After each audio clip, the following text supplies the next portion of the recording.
All right, shifting gears now to big tech. Now, you can thank Microsoft for fueling the fervor around artificial intelligence in the last few months. Its mega investment in ChatGPT's owner setting off a chain reaction and some rocketing valuations. The tech titan reports fiscal third quarter after the bell today, and Yahoo Finance's Dan Howley will be across those numbers. Dan, what are you watching?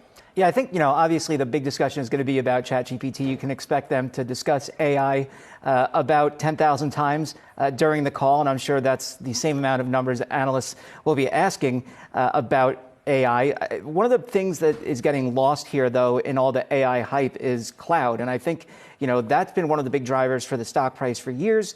It's also where they get great margins.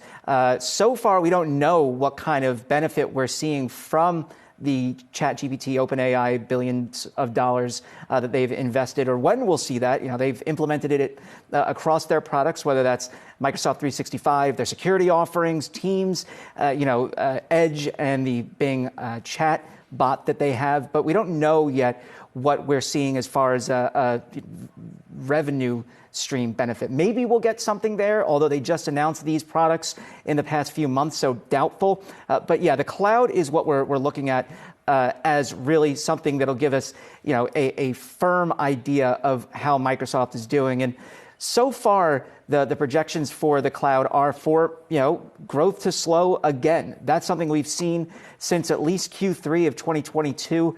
It's something that we're going to likely continue to see going forward just because of the economic environment. And, according to best estimates, I think I was looking at 13% growth year over year. That's down. At one point, there was 30% growth. If you look at the server and cloud products, they are expecting growth or they saw growth at one point at 20%. And so, we're still trying to figure out where exactly the cloud is going and when it might pick up again. This is all, of course, related to the fact that interest rates are high, so companies are pulling back on their spending.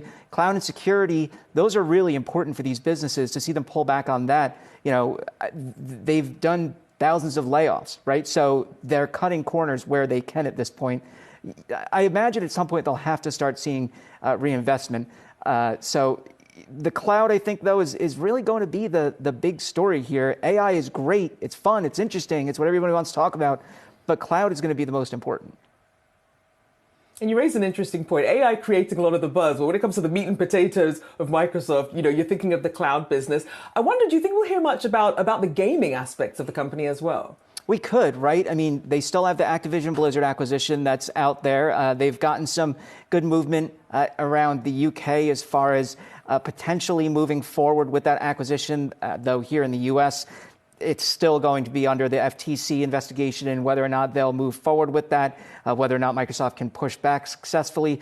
So that's something that is clearly important. And, it's worth pointing out for that Activision Blizzard acquisition, yes, they want Call of Duty, which Activision Blizzard makes. That'll get them huge numbers for their cloud offering with Xbox Cloud Gaming.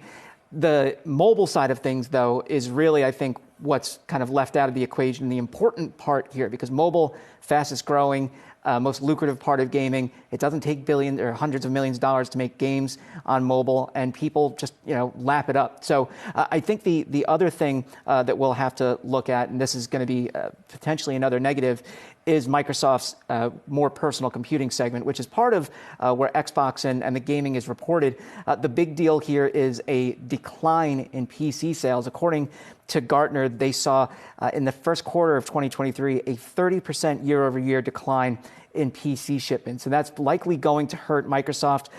They're expected to see some of the sales drop, potentially revenue drop 15.5% year over year to $12.3 billion. That's down from $14.5 billion in Q3 2022. And the reason for this really is just because people don't need PCs at this point. They're trying to save money where they can. Things are more expensive. And if you bought a PC during the pandemic, you don't need one now. Businesses are doing the exact same thing.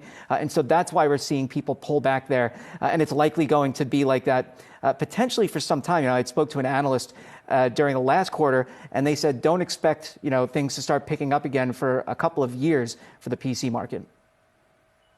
I mean, you figure at some point we'll get back to some sort of normal. As you mentioned, everyone sort of clamored for these gadgets during the pandemic. Different time now.